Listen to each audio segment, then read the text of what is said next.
बाद राजा कोलंदर के गुनाहों का पर्दाफाश हुआ था।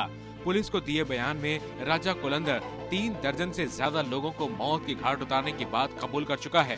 कोलंदर इतना बेरहम था कि कई लोगों को मारने के बाद उसने उनका मांस भी ढूंढ कर खाया था। जो चुनाव जीतने पर विरोधियों ने फंसाया है, न उसका फिंगरप्रिंट हुआ है, न उसका डीएनए टेस्ट हुआ है, किसका है खोपड़ी ये भी तो दिखाएंगे।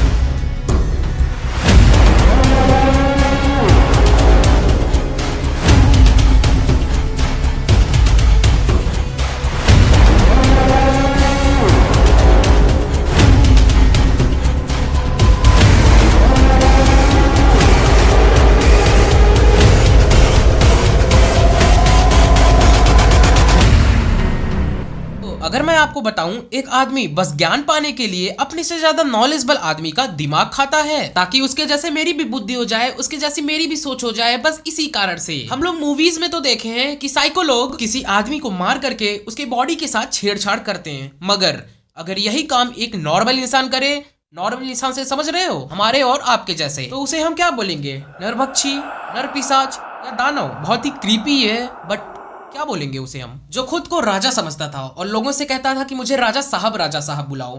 नहीं, राजा साहब करे। खुद की रात में बैठक बनाता था, अपनी एक प्रजा बनाया था खोपड़ियों की। इनफैक्ट ये अपने बच्चों का नाम भी अदालत, जमानत, आंदोलन के नाम से रखा था ताकि ये तीनों इसी के मुट्ठी में रह सके। नमस्कार दोस्तों, आप सबका स्वागत है हमारे चैनल अननोन क्राइम के एक और नई क्राइम के स्टोरी में। तो कहानी शुरू होती है सन 2000 में यूपी के इलाहाबाद में, जिसे आज की डेट में प्रयागराज भी बोला जाता है। तो वहाँ के रहने वाले धीरेन्द्र सिंह, जो कि हिंदी दैनिक आज के एक चीफ रिपोर्टर थे, ये एक डेली न्यूज़पेपर होता था लोकल का। तो दिसंबर का महीना था, रोजमर्रा की तरह वो अपने काम पे गए मगर वापस नहीं आए। वो एक पत्रकार थे तो अक्सर घर से बाहर ही रहते थे। उनका काम था लोकल न्यूज देखना, मगर उस रात वो काम के बाद अपने घर वापस नहीं आते। उनके वाइफ को और घर वालों को चिंता होने लगती है। फिर वो उन्हें कॉल करते हैं और उनका फोन स्विच ऑफ आता है। आपको हम बता दें कि उनके पास उस वक्त भी वो फोन रखते थे, मगर वो भी स्विच ऑफ था। अब जब धीरेन्द्र सिंह का कॉल नहीं उठता है तो उनकी वाइफ उनके ऑफिस में कॉल करती है। वहाँ ऑफिस वाले कहते हैं कि यहाँ पे तो अभी कोई नहीं है, मगर शायद वो कहीं रिपोर्टिंग करने कहीं बाहर गए होंगे। अगर वो आज नहीं आते हैं तो एक आध दिन में आ ही जाएंगे। हालांकि ऑफिस वालों को भी नहीं मालूम था कि धीरेन्द्र सिंह कहाँ पे हैं, मगर घर वाले परेशान ना हो इस वजह से वो भी कह देते हैं कि कहीं बाहर गए होंगे रिपोर्टिंग करने, 1-2 दिन में आ जाएंगे। उनके साथियों को भी फोन करते हैं मगर वहां से भी कुछ भी नहीं मालूम चलता है।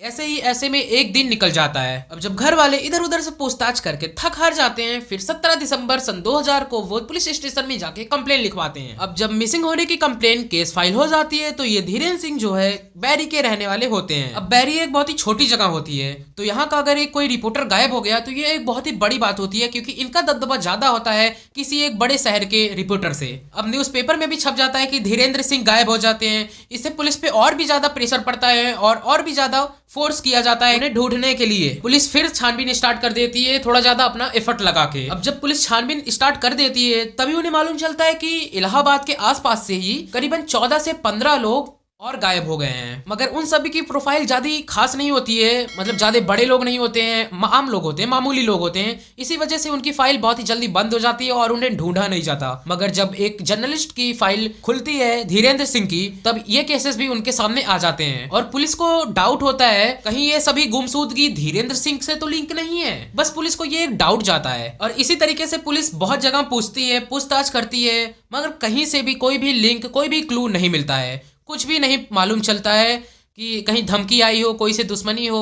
कोई किडनैप किया हो, मगर कुछ भी नहीं मालूम चलता है। कोई भी एंगल से कहीं से भी पुलिस को कुछ भी नहीं मालूम चलता है। अब लास्ट में पुलिस सोचती है कि चलो कॉल डिटेल ही चेक कर लेते हैं, शायद वहां से कुछ ना कुछ मालूम चल जाए। अब धीरेन्द्र सिंह की जो है कॉल हिस्ट्री खंगाली जाती है तो उसमें एक नंबर जो है बहुत ही ज्यादा पुलिस को शक दिलाता है, और शक इस वजह से दिलाया कि धीरेन्द्र सिंह ने अपने फोन से एक लैंडलाइन पे कॉल करते हैं और इलाहाबाद का एक नैनी जगह है, वहां पे ये कॉल जाता है और फिर कॉल वापस भी आता है धीरेन्द्र के मोबाइल पे और ये लास्ट कॉल होती है धीरेन्द्र सिंह की। इसके बाद मोबाइल स्विच ऑफ हो जाती है धीरेन्द्र सिंह की। पुलिस वो लास्ट नंबर मालूम करने के लिए कि नैनी में कौन था जो कॉल किया था धीरेन्द्र सिंह को, वो पता करने के लिए नैनी जाती है। तो मालूम चलता है कि वहां की एक ग्राम सभा की मेंबर जिनका नाम है फूलन देवी, उनके नंबर से ये कॉल आया था, उन्हीं का ये नंबर है। पुलिस आके उनसे पूछताछ करती है धीरेन्द्र सिंह के बारे में, तो फूलन देवी जो है इनकार कर देती हैं, कहती है मुझे इनके बारे में कुछ भी नहीं मालूम है। लेकिन फूलन देवी के जो पति हैं राम निरंजन, तो उनसे जब पुलिस पूछती है तो वो बोलते हैं हाँ ये मेरे दोस्त हैं, मेरी वाइफ भी जो है पॉलिटिशियन है,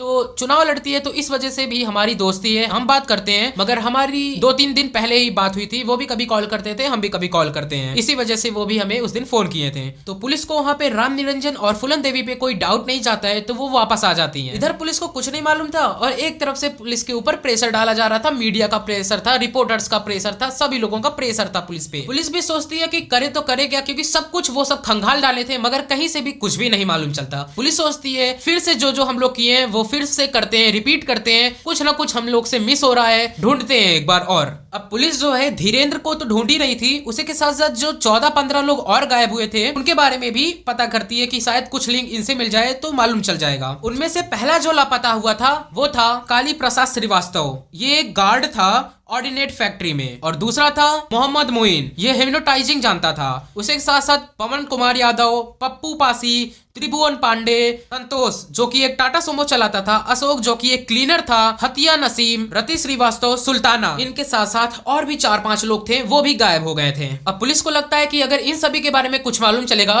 तो शायद धीरेन्द्र सिंह के बारे में भी कुछ ना कुछ क्लू मिल ही जाएगा, मगर पुलिस को कुछ नहीं मालूम चलता है। छानबीन में एक चीज मालूम चलता है कि ये जो 14-15 लोग गायब हुए थे इनका दिमाग बहुत ही तेज था और बहुत ही अच्छी सोच वाले थे, और इन 14-15 लोगों के गायब होने में भी एक चीज कॉमन थी कि ये सभी जो है राम निरंजन के दोस्त थे। मतलब ये जितने भी लोग गायब हुए थे ये सभी राम निरंजन को अच्छे तरीके से जानते थे, और राम निरंजन धीरेन्द्र सिंह को भी जानता था और उससे आखिरी बात भी हुई थी।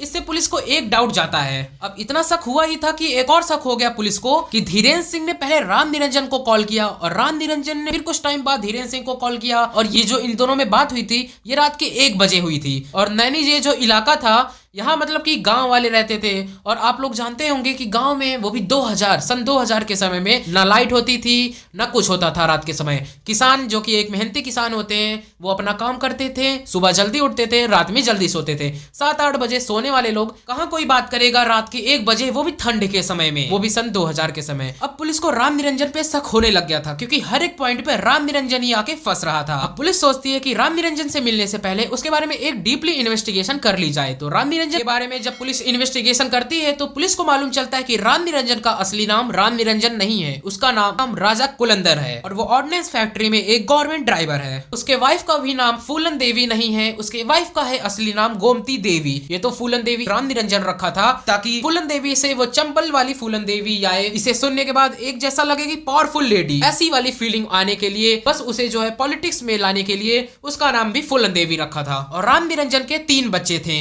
2 लड़के 1 लड़की, जिनमें से एक का नाम अदालत था, दूसरे का नाम जमानत था, तीसरे का नाम आंदोलन था। और ये ऐसा अपने बच्चों का नाम इस वजह से रखा था ताकि जिस तरीके से ये अपने बच्चों पे कंट्रोल पाया है वैसे ही ये कोर्ट पे कंट्रोल पाना चाहता था, लॉ पे कंट्रोल पाना चाहता था। इसी वजह से ये अपने बच्चों का नाम अदालत, जमानत और आंदोलन रखा था। और इसके वाइफ का भी हाथ इसके पीछे था क्योंकि ये भी जो है पंचायती का चुनाव जीत चुकी थी। राम निरंजन को गांव के लोग, बाहर के लोग, हर एक जगह जितने भी लोग जानते थे सभी लोग राजा कुलंदर के नाम से ही जानते थे। राम निरंजन तो बस एक नाम था, असल में उसके पीछे राजा कुलंदर था। पुलिस इतना सब कुछ जानने के बाद भड़क जाती है और राजा कुलंदर फूलन देवी को इन्वेस्टिगेशन के लिए उठा लाती है पुलिस स्टेशन। फूलन देवी तो कुछ नहीं जानती थी, मगर राजा अब धीरे धीरे हिचकिचाने लगा था, शायद उसे प्रेशर पड़ने पे या क्या। अब जैसे जैसे पुलिस सख्त होती है राजा से, राजा धीरे धीरे कुछ अजीब सा व्यवहार करने लगता है। वो अजीब तरीके से बैठने लगा, अजीब तरीके से बात करने लगा। पुलिस जब थोड़ा और टफ होती है तो राजा बोलता है, आप सबको तो मैं सच सच बता दूंगा मगर मुझे कुछ नहीं होना चाहिए, आप लोग मुझे छोड़ दोगे, कभी भी अरेस्ट नहीं कर पाओगे। जब पुलिस राजा के साथ सख्त होती है तो राजा बोलता है मैं सब कुछ सच सच बता दूंगा, लेकिन मेरी एक डिमांड है, मैं अपना मुंह खोलने से पहले एक कुकर भली हुई दाल पीना चाहता हूँ। पुलिस को ये बहुत ही वियर्ड लगता है, बट क्या करें, अब यही एक आखिरी मोहरा था और पुलिस किसी को ऑर्डर देती है दाल लाने को, मगर राजा बोलता है कि आप सारा सामान यहीं पे लेके आओ, मैं यहाँ पे खुद अपने हाथों से दाल बनाऊंगा और पूरा पीऊंगा। अब ऐसी डिमांड करने के बाद, पुलिस के सामने दाल पीने के बाद राजा को लगता है कि मैं पुलिस से ऊपर हूँ और पुलिस मेरे कंट्रोल में है। दाल पीने के बाद राजा पुलिस से कहता है कि अब आप लोग गाड़ी निकालिए, हमें नैनी चलना है। नैनी गांव के थोड़ा सा बाहर था। अब फिर राजा जो है पुलिस को जब नैनी फार्म हाउस पे लेके जाता है तो वहां पे एक पिगड़ी फार्म हाउस था, एक खेत था, बीच में एक कमरे का घर था, उसे ये फार्म हाउस बोलता था। अब पुलिस जो है जब राजा से पूछती है कि ये किसका फार्म हाउस है, तो राजा बोलता है ये फार्म हाउस नहीं, राजा कुलंदर की अदालत है। और ये ऐसे बोलता है कि जैसे राजा कुलंदर के बारे में कोई थर्ड पर्सन बोल रहा है। और यहाँ राजा अपनी इंसाफ करता है, हर एक इंसाफ के साथ राजा कुलंदर अब और भी ज्यादा स्मार्ट और विद्वान हो जाता है। इधर उधर की बकवास बातें सुनने के बाद पुलिस को लगता है ये हमें गुमराह कर रहा है, ये बस हमें इधर उधर घुमा रहा है और हमारा टाइम वेस्ट कर रहा है, तो यहाँ से चलो। फिर राजा बोलता है कि रुको, वहां पे एक अंधेरा था, तो एक कट्टे में से वो एक निकालता है एक खोपड़ी, एक स्कल, और ये स्कल था काली प्रसाद श्रीवास्तव का, जिसका नाम अभी हम आपको बताए थे, मतलब कि ये 14 लोगों में से एक। पुलिस को ये तो पक्का हो गया था कि इसी ने 14 लोगों को मारा है, इंक्लूडिंग धीरेन्द्र सिंह। अब वहां पे जितने भी पुलिस वाले होते हैं राजा कुलंदर को पकड़ लेते हैं। पुलिस वालों को लगता है कि ये भाग जाएगा, मगर वो वहां से भागता नहीं है क्योंकि वही तो उसका कोर्ट था, तो वो कोर्ट से क्यों भागेगा। अब सभी पुलिस वाले उसके फार्म हाउस में सर्च मार देते हैं और सब कुछ ढूंढने लगते हैं, कुछ ना कुछ शायद वहां से मिल जाए। और वहां पे एक पेटी मिलता है, पेटी जो है वो सभी बीच में लाके रख देते हैं और उस पेटी को खोलने के बाद उसके अंदर से लाल रंग की एक डायरी निकालते हैं जिसमें 14 लोगों का नाम लिखा था। पहले उसका नाम लिखा था काली प्रसाद श्रीवास्तव और आखिरी नाम था धीरेन्द्र सिंह। और उस नाम के आगे पहला नाम था काली प्रसाद श्रीवास्तव, मोहम्मद मोइन, ऐसे ऐसे करके 14 नाम था और आखिरी नाम था धीरेन्द्र सिंह का, और सभी नाम के आगे क्रॉस लगा हुआ था। अब पुलिस ये सब देखने के बाद डर जाती है और पूछती है कि ये सभी 14 के 14 लोग कहाँ हैं। तो पुलिस को राजा कुलंदर ऐसे इशारा करके दिखाता है नीचे अपने फार्म हाउस के ग्राउंड में, और पुलिस वहां पे खोदना स्टार्ट कर देती है और वहां पे 3 स्कल और मिलता है, जिनमें 2 स्कल पे तो कलर लगा हुआ था। काली चढ़ की खोपड़ी पे उसने काला कलर का रंग लगाया हुआ था ताकि उसे मालूम चल जाए कि हाँ ये काली चढ़ का है। मोहम्मद मोइन का भी वो पिंक कलर का किया था ताकि ये मालूम चल जाए कि ये मोइन का है। अब मोहम्मद मोइन और काली की खोपड़ी दिखाने के बाद वो पुलिस को एक पेड़ की तरफ दिखाता है। पुलिस जब पेड़ की तरफ टॉर्च करती है तो वहां पे कुछ खोपड़ी जो है टंगी हुई थी, कलर लगा हुआ था और वहां पे नाम लिखा हुआ था। नाम क्या, जाति लिखी हुई थी, जैसे कि पंडित श्रीवास्तव यादव मुस्लिम, ऐसे ऐसे करके वहां पे नाम लिखा हुआ था। इसका मतलब कि वो अब तक जितनों को मारा है सबकी खोपड़ी जो है वहां पे पेड़ में लटकाया है, जैसे कि एक ट्रॉफी। सपोज हो एक क्रिकेटर है, क्रिकेटर जैसे कि होते हैं ना कि अपनी ट्रॉफीज को ऐसे दिखाने के लिए लगा देते हैं, तो वैसे ही राजा कुलंदर भी था जो अपने फार्म हाउस के पेड़ में बहुत सारी खोपड़ियां लटकाया हुआ था, वहां पे कलर किया हुआ था हर एक खोपड़ी, और वहां पे जाति लिखी हुई थी जिससे उसे मालूम चलता था कि हाँ इन सब के ऊपर मैं राज कर चुका हूँ, इन सबको मार चुका हूँ। ये उसके लिए एक प्राउड की बात थी। इतना सब कुछ जानने के बाद पुलिस तो और भी हक्के बक्के हो जाते हैं और पुलिस पूछती है कि क्या तुम सभी को एक ही जैसे मारते हो। तो राजा कुलंदर बोलता है हाँ, हर एक आदमी को मैं ऐसे ही मारता हूँ। सबसे पहले सर को बॉडी से अलग करता हूँ, उसके बाद उनका लिंग काट देता हूँ और काटने के बाद बॉडी को वैसे ही छोड़ देता था और उसकी खोपड़ी लेके अपने घर वापस आ जाता था और खोपड़ी को लाल, पीला, हरा, नीला हर एक कलर से कलर करके उसे ट्रॉफी की तरह लटका देता था अपने पेड़ पे। और पुलिस राजा से पूछती है कि ये तुम सर अलग करके बॉडी से वापस इसे घर क्यों लाते थे? इंसान का सर ही तो एक तरीके से एविडेंस हो गया। फिर राजा पुलिस से कहता है कि ज्ञान इस दुनिया का सबसे बड़ा धन है और मुझे ज्ञान चाहिए। अपने से ज्यादा चतुर, अपने से ज्यादा बुद्धिमान आदमी को देखकर मेरे दिमाग में हलचल मच जाता है कि वो मेरे से ज्यादा स्मार्ट, मेरे से ज्यादा इंटेलिजेंट कैसे है। और सबसे पहले जो उनके सामने इंटेलिजेंट बुद्धिमान आदमी आया था वो था काली प्रसाद श्रीवास्तव, जिसे वो सबसे पहले मारा था। काली प्रसाद श्रीवास्तव ये भी ऑर्डिनेंस फैक्ट्री में जहां पे राजा काम करता था ड्राइवरी का, वहीं पे काली भी जो है एक गार्ड का काम करता था। और पहली बात तो ये आपस में दोनों दोस्त थे और इसी दोस्ती में काली जो है राजा से 50,000 रुपए उधार लिया हुआ था। अब बार बार जो है राजा काली से बार बार कहता था कि 50,000 रुपए मुझे वापस कर दे, मुझे बहुत ही जरूरी काम है। मगर बार बार जो है काली श्रीवास्तव बार बार कहते थे कि लाला का काम होता है पैसे को अपने तरफ खींचना और पैसे को कभी वापस नहीं करना, इसीलिए मैं बहुत ही तेज दिमाग वाला हूँ और मैं कभी भी ये पैसे तुम्हें वापस नहीं करूंगा। ये मजाक के अंदाज में बोला था काली था क्योंकि दोस्ती तो था, या सीरियस बोला था ये बात किसी को अभी नहीं मालूम, मगर जैसे ही राजा इस बात को सुनता है काली की जुबानी की, श्रीवास्तव का दिमाग बहुत ही तेज होता है। तो अचानक से जो है 25 जनवरी 1997 को अचानक से काली प्रसाद गायब हो जाते हैं। उसको उसका दोस्त राजा कुलेंदर ही उठाता है और उसके बॉडी को उसे सिर से अलग करता है, उसके खोपड़ी को निकालता है, उसके अंदर से उसके दिमाग को निकालता है और उसे उबालता है। उबालने के बाद जब वो थोड़ा थोड़ा गाढ़ा गाढ़ा हो जाता है तो उसका सूप बना के बहुत ही आराम से उसे पी जाता है। और सूप पीने के बाद उसका भेजा जब बचता है तो उसको भी रोटी के साथ खा जाता है और इसके बॉडी को ठिकाने लगा लेता है और उसकी खोपड़ी को अपने पास रख लेता है ट्रॉफी के रूप में। अब इसके बाद दूसरे नंबर पे आ जाते हैं मोहम्मद मोइन। ये वही मोहम्मद मोइन है जिनकी खोपड़ी को बोरी में रखे रहता है अपने फार्म हाउस पे और पुलिस को पहली बार दिखाता है। ये भी जो है उसी के साथ उसके फैक्ट्री में काम करते थे, ऑर्डिनेंस फैक्ट्री में। ये भी जो है 25,000 रुपए राजा कुलेंदर से उधार लिए हुए थे और राजा जब बार बार मोइन से कहता था कि 25,000 रुपए जो मैं तुम्हें दिया था वो मुझे दे दो, तो मोइन उससे बोलते हैं कि मेरे पास एक शक्ति है, मैं किसी को भी हिप्नोटाइज कर सकता हूँ, कोई भी चीज को जैसे तुम्हें मालूम ही नहीं चलेगा लेकिन वो चीज मेरी हो जाएगी। और जब ये चीज सुनता है राजा तो उसे भी अपने फार्म हाउस में बुलाता है, उसकी हत्या करता है, सर से बॉडी को अलग करता है, लिंक काट देता है और उसके भी खोपड़ी को उबाला और जब तक गाढ़ा नहीं हुआ उसका सूप पिया और सुबह सुबह उसके भी भेजे की सब्जी बना के खा गया रोटी के साथ। और 2 मर्डर करने के बाद राजा कुलेंदर के अंदर से एक आवाज आने लगी कि तू राजा है, इस दुनिया के ऊपर तू राज करने के लिए जन्म लिया है, अब तू न्याय कर सकता है, कोर्ट से तू ऊपर है। राजा कुलेंदर एक आदिवासी समाज से बिलोंग करता था, वो अपने जाति वालों के लिए, अपने लोगों के लिए वो फैसले भी करता था और अपने लोगों को ये बोलता था कि मुझे राजा राजा बुलाया करो। इनफैक्ट अपने घर पे भी हर जगह वो राजा राजा लिखवाया भी हुआ था। अब एक क्वेश्चन ये आता है कि धीरेन्द्र सिंह कहाँ गया? पुलिस राजा से पूछती है कि धीरेन्द्र कहाँ पे है? तो राजा कुलेंदर पुलिस से कहता है धीरेन्द्र सिंह को मेरे बारे में सब कुछ मालूम चल गया था, मेरे खोपड़ी को फार्म हाउस पे रखने में भी मालूम चल गया था और मेरी हरकतें भी धीरेन्द्र को मालूम चल चुका था और मेरे पास एक सोमो है, ये सोमो के बारे में भी मालूम चल गया था कि एक ड्राइवर के पास सोमो जैसी इतनी महंगी गाड़ी कैसे आई। तो मैंने उसे शाम को अपने फार्म हाउस पे बुलाया और उसे आग तापने के लिए एक जगह बैठा दिया। मेरे साली वक्षराज ने पीछे से आके उसे गोली मार दी और वो मर गया। और गोली मारने के बाद उसके शरीर को अपने ही फार्म हाउस पे बॉडी को और उसके सर को अलग कर देता है और उसके मेन पॉइंट को भी काट के बहुत ही छोटे छोटे टुकड़े करके फेंक देता है। और उसके पास एक सोमो कार होती है, उसी सोमो कार में वो बाकी 100 को छोटे छोटे काट के रख देता है और मध्य प्रदेश के रीवा के जंगलों में जाके उसके बॉडीज को वहां पे जाके ठिकाने लगा देते हैं। और हाँ, जब पुलिस ये सब जानती है और रीवा के जंगल में जाती है तो बॉडी वहीं पे ही मिलती है जहाँ जहाँ कुलेंदर बताया था। और इतना सब कुछ बताने के बाद पुलिस उससे पूछती है तुम तो एक ड्राइवर हो मामूली से, ये इतनी महंगी सोमो कार तुम्हारे पास कैसे आई? तो वो बोलता है कि ये सोमो मेरी नहीं है, एक संतोष नाम की एक मेरे दोस्त की है, मैंने भी उसे मारकर उसके सर को और उसके बॉडी को अलग करके उसके मेन पार्ट को भी इधर उधर काट के फेंक दिया और ये सोमो कार मैं अपने पास रख लिया। फिर जब पुलिस वाले इससे बातचीत कर रहे थे, पूछताछ कर रहे थे, बातचीत करने की कोशिश कर रहे थे, ये बताता है इसके घर के बगल में इसके एक पड़ोसी होते हैं, वो ब्राह्मण होते हैं, वो ब्राह्मण बहुत ही मोटे होते हैं और बहुत ही ज्यादा खाते हैं, इसी वजह से उनका मर्डर कर दिया। ऐसे ही ढूंढकर एक मैं पतले व्यक्ति को भी मारा हूँ जो बहुत ही पतला था और उसे अपने फार्म हाउस पे मैं मारा हूँ और मोटे वाले पंडित जी और पतले वाले आदमी का, इन दोनों का आंत निकालकर इन दोनों के आंतों को मैं नाप रहा था कि मोटे आदमी की आंत कितनी बड़ी होती है और पतले आदमी की आंत कितनी बड़ी होती है।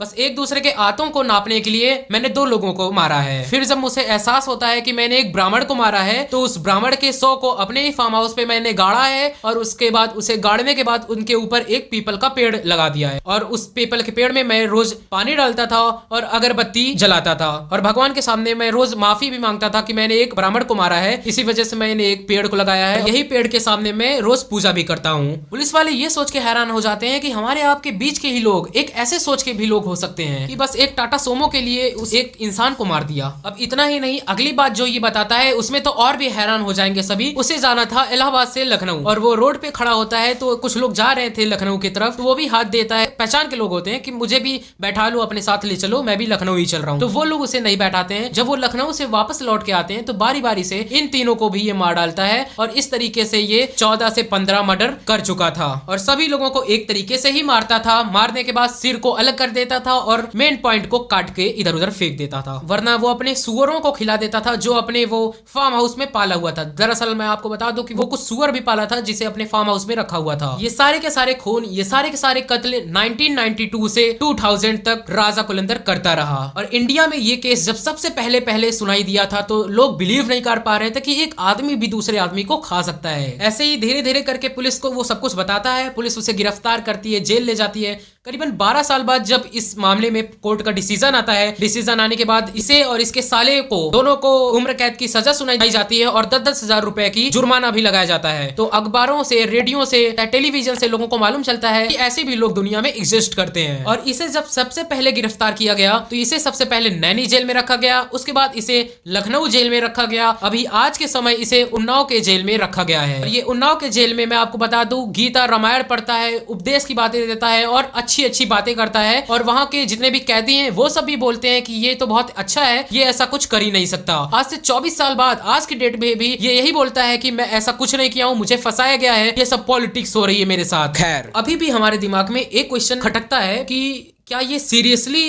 ऐसा करता था, ये ट्रूथ है या फिर पुलिस बस केस को खत्म करने के लिए उनके ऊपर प्रेशर पड़ रहा था, वो डायरी पढ़ के इधर उधर से बता दिए। क्योंकि अभी भी राजा जो है ये सब पे हामी नहीं भरता, ना ही बोल रहा है। और पुलिस को, जनता को अभी भी ये चीज नहीं मालूम चला है, एक असली वो रीजन नहीं मालूम चला कि ये मारता किस लिए था। बुद्धि पाने के लिए, दिमाग पाने के लिए, ये कोई एक टफ रीजन नहीं होता है। उसका मोटिव क्या था? राजा बनने के लिए, राजा कहलाने के लिए, एक स्ट्रॉन्ग मैन बनने के लिए, किस लिए? ये कहानी धीरे धीरे जितना ही सॉल्व करो कोई ना कोई सवाल छोड़ के ही जा रही है। खैर, उसके बच्चे भी यही बात बोलते हैं कि हमारे पापा बहुत ही सिंपल आदमी थे और उसकी बीवी भी यही बोल रही है कि मेरे पति को फंसाया जा रहा है। राजा कुलंदर के केस में अभी भी जितने लोग हैं सब कुछ ना कुछ अलग ही बोलते हैं। कुछ लोग तो ये भी बोलते हैं कि इसने 30 से 35 लोगों को मारा है। और राजा का कहना यह भी है कि डायरी में ऐसे लोगों का भी नाम लिखा गया था जो कि अभी दुनिया में जिंदा हैं। तो अगर मैंने उन्हें मारा ही नहीं तो उनका नाम वहां पे कैसे लिखा हुआ है? अभी भी वो ये सब सवाल मीडिया से, जो भी लोग उसका इंटरव्यू लेने जाते हैं, वो इन सभी से करता है। और अगर राजा कुलंदर ने कुछ नहीं किया तो उसके फार्म हाउस में वो सारी खोपड़ियां आई कहां से? लाशों की एग्जैक्ट लोकेशन वो कैसे बता देता था? ये सब चीजें अभी भी सबके जहन में खटकती हैं। खैर, इस कहानी में आप भी अपनी राय हमें दे सकते हैं। हमारी रिसर्च आपको कैसी लगी कमेंट में बताइएगा। और ये वीडियो अगर आपको पसंद आई होगी तो वीडियो को लाइक करके चैनल को भी सब्सक्राइब कर दीजिएगा और अपने दोस्तों को भी शेयर कर दीजिएगा।